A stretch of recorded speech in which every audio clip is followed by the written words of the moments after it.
Plaintiff Tanya Sardinelli says she met the defendant on a dating website. And when they first got together, the defendant was living her life as a woman. However, as their relationship progressed, the defendant started transitioning into a male. And Tanya was no longer attracted to her. Tanya's suing her ex-girlfriend for unpaid rent. Defendant Stephanie Aldridge, who now lives her life as Maddie, insists Tanya knew from the start that she was transgender, and it didn't become an issue until later in their relationship. Stephanie claims she agreed to watch Tanya's children in exchange for rent, and she's countersuing for personal property. Start with you. When I met the defendant, she went by Stephanie, and now she goes by Matt or Maddie. It's female to male transition. And when you met the defendant was female. Correct. I'm a lesbian. I like women. I'm attracted to women. That's why I started dating her, because she posted an ad, women to women. And we started hanging out and going out and having a great time and going to clubs and just doing what normal people do when they date. In July, she did move into my apartment. It was shortly thereafter that a friend of ours came to me and said, Matt, Stephanie, wants to transition to a male. And so she started binding and packing, which gives the outside appearance illusion that one is male. I'm not comfortable with this. I have 2 children. If you don't mind, I'm just trying to get a little insight. Binding and packing, what is... Binding is when you tape down the chest. A female person tapes down the chest, so it gives the illusion that there is no chest at all. Gives the illusion male. And packing gives the illusion that there's male genitalia. And so from the outside appearance, that person would presumably look like male. So gotcha. Someone came to me and said that Stephanie wanted to transition and get chest surgery, and that she wanted to live her life as a boy. And I'm uncomfortable with that. It didn't make me comfortable at all. We started arguing about it. She would flip-flop. 1 month she'd be Stephanie, another month she'd be Maddie. Go ahead. And then she started hanging out with our leasing agent, who is this flower hippie child woman. They started hanging out all the time. I was at work all day, didn't know what was going on. They'd watch The L Word together, which is a series. In most series, there's sex and violence. This is like borderline pornographic, sexual, very sexual by nature. Oh, no, L Word comes on regular cable. It comes on Showtime. And, yeah, have you ever watched with a Pam series? Grier. Have you ever seen her naked? I missed that when she got naked. Oh, they get a lot naked in that movie. Pam Grier got naked in one of them. Yes, she got naked. She took it all down. Yeah, that's why I loved it. You said the 70s. We're talking about I think you should watch it. It's good.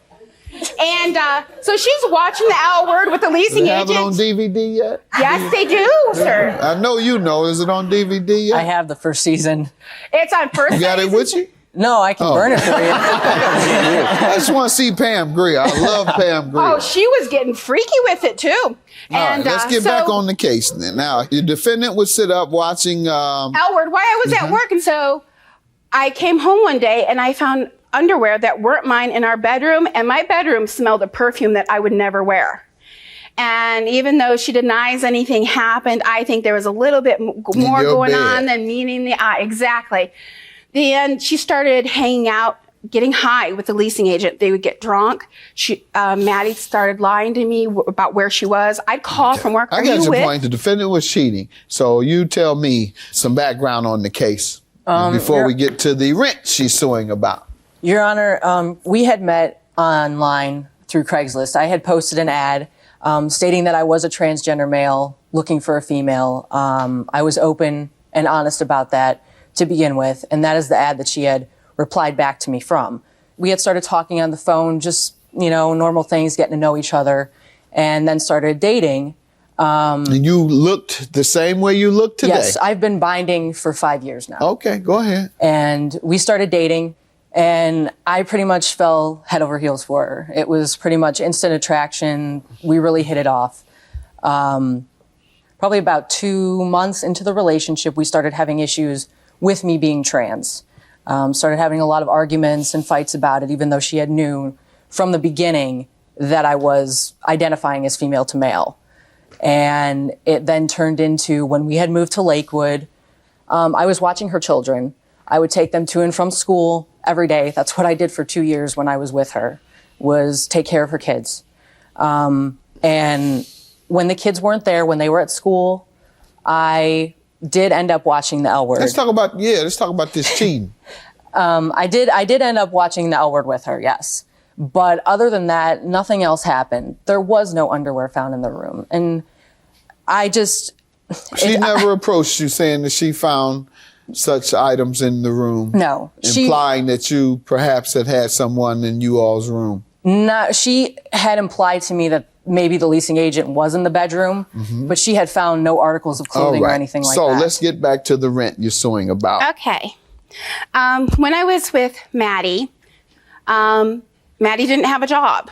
I have emails stating from her that, I hope that once I start my new job, I'll actually be able to pay my half of the bills. Let's see it. And what was the agreement on the rent? Once again, the amount. We had lived in two places. The first place we lived was $250 a month. And the other? $333 was her half. And the defendant has missed? From July of 2007 to I asked her to leave December of 2008. You have your list of months. Yes.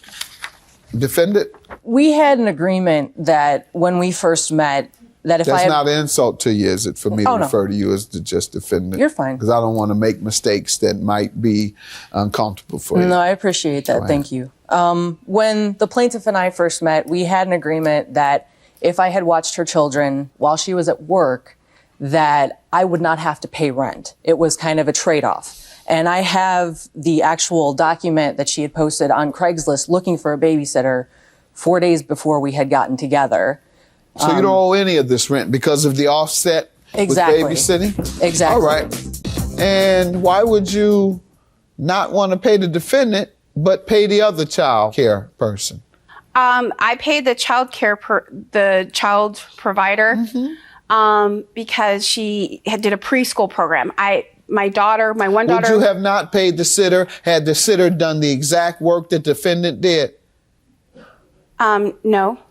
I would have paid her. Right. So why don't you think you should pay the defendant? Because Maddie lived there full time. I had to pay all. So that was the exchange then. So the defendant doesn't owe you rent because you're admitting that was the agreement. No, we never had an agreement that there was an exchange. We had a relationship, like a husband and a wife relationship.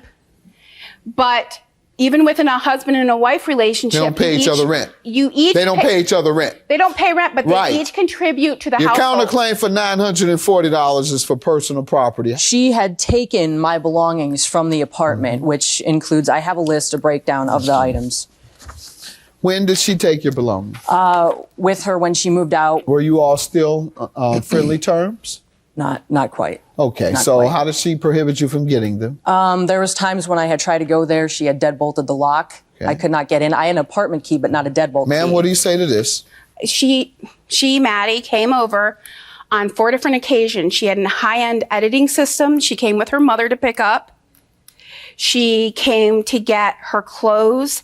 She brought Sarah. Did you withhold any of the defendant's items? I didn't withhold them. Did you destroy any of them? No, I still have them. They're in storage. Okay, and you've never prevented the defendant from getting them? No, there's been 4 occasions where Maddie's come over to the house and even interacted with my children to pick up the things. And you still have everything? Yes, you have the stereo, couch, clothes, horror movie, memorabilia, CD rack, and the DVD The only player. thing I don't have is the CD rack. All right.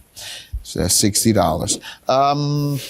So far, ma'am, based on your own admission, the defendant doesn't owe rent because you all were living as husband and wife. And that's why you did not have to pay the defendant any money for child care expenses as you did the other person who took care of your children. Your Honor, we signed a lease, and we signed a lease, which I have here. All right. And both of you signed individually? Yes. So she owes the landlord unless you paid. I paid the rent until. No, did you pay on her or his behalf? Yes. Show me the receipts. You paid the defendant's portion. Well, here's something from Muni No, Court. is it something that proves you paid the defendant's portion? I paid Gold Coast, our property management company. You're not up being until responsive March. to my question. Did you pay the money that the defendant would have owed? Yes. And so show me where you paid the landlord on the defendant's behalf. Case is dismissed. $60 for the counterclaim, and that is only for the item that she does not have anymore. Have a good day. I don't want the defendant contacting me from this date forward. She keeps begging to come back to me, and I want nothing to do with her.